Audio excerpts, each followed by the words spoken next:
What's going on, boxing fans? Welcome to another edition of The Distance.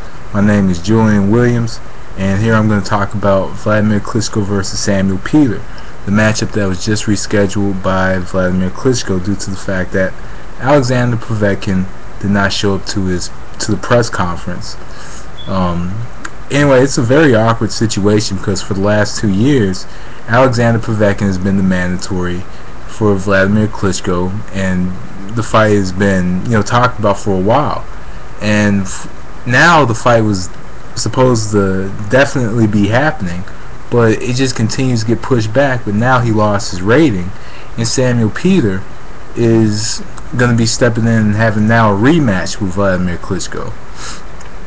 I do like this matchup because Samuel Peter has become more disciplined and looked very good in his last few outings.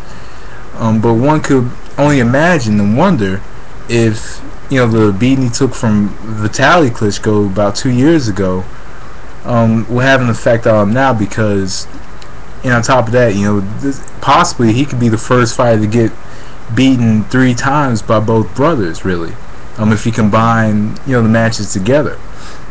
So anyway, on to Alexander Povetkin. Read in the news that he missed the press conference because he was sick.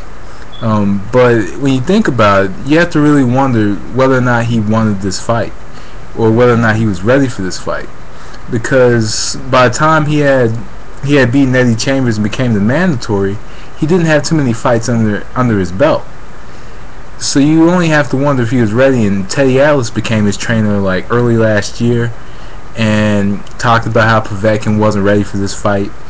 And even before that, the fight was actually scheduled for December the 5th, 2008. It was originally scheduled for that date, and the fight ended up not happening. Povetkin was injured.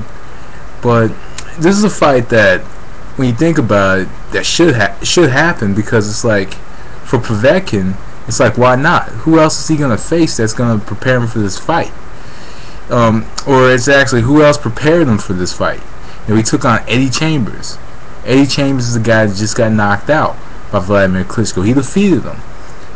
And other than that, Jason Estrada, I believe he faced, he faced some opponents that a lot of boxing fans have never heard of.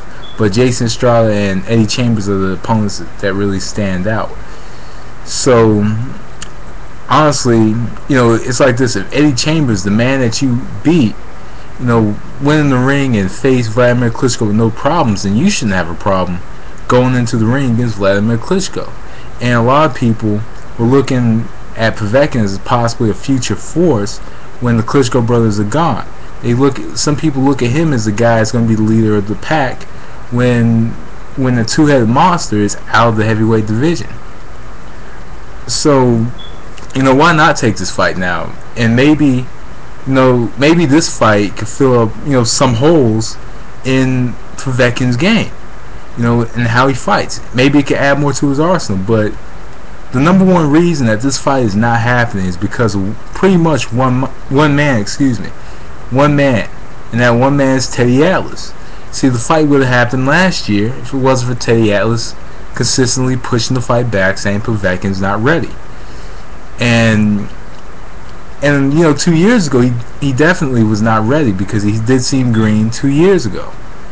But at the same time, Klitschko hadn't, Klitschko was just unifying the belts against Bragimov.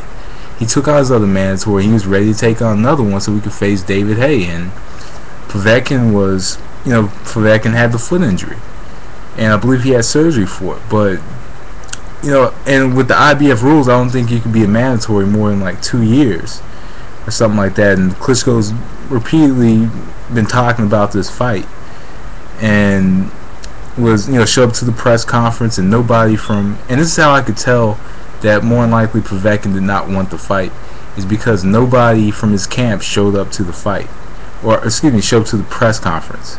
Nobody from his camp showed up to the press conference, and I think they said like something about a few hours notice before the presser, they got notification that he would not be there because he was sick. And And it's going to be interesting when we watch Friday Night Fights tomorrow night, and we see that Teddy Atlas, see what Teddy Atlas has to say. Be interesting to see what he has to say regarding that. But he said on ESPN.com that he's not ready. He's going to he might get 10% of his money because he's making like $2 million for this fight, and he said he's just not ready. He's not, or whatever. But ready or not, Povetkin, shouldn't be up for a challenge or put himself up for a challenge he's not ready for or doesn't want, because there's other fighters in line that won a title shot against Vladimir Klitschko. And and other than that, he's not going to be able to appeal the ruling. If you look at IBF rules, he's not going to be able to appeal that ruling in time for this bout. But what can you say about it? It's just an odd situation. It's very odd. But honestly, in the first place, if you're going to continue pushing your title date back, might as well just not fight. He's making everybody believe that he's afraid of Vladimir Klitschko by pushing the fight back, or either it's him or it's Teddy Atlas pushing it back for him. And last time I checked, Teddy Atlas is not a manager.